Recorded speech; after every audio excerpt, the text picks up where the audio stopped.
All right, Carrie. So, give you a quick demo of how this thing works. Just hopefully you can envision it.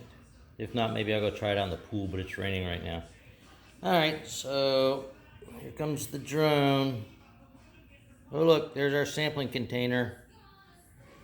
So when it gets to where it needs to be, the tension is released on that thing, on that line, that fishing line, and this goes down. Now at this point, it's going to be floating in the water like this, and so the intake is at the bottom of that hose at whatever depth we want it to be.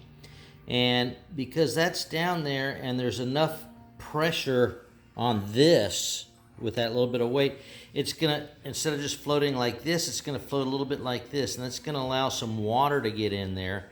And as more water gets in there, it's gonna get heavier at that end like this.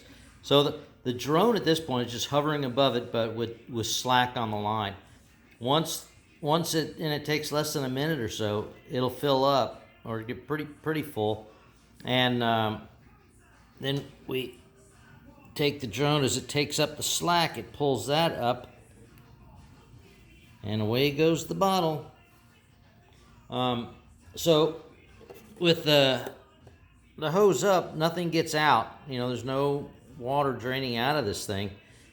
There's a vent hole on this side. My original one was on the top, but I think I'll put it on the opposite side of where the tubing is. And so basically it just slides through that loop that's on the around the neck of the bottle and allows it to go down. So the only thing this would not be good for is, if it's probably less than a foot of water.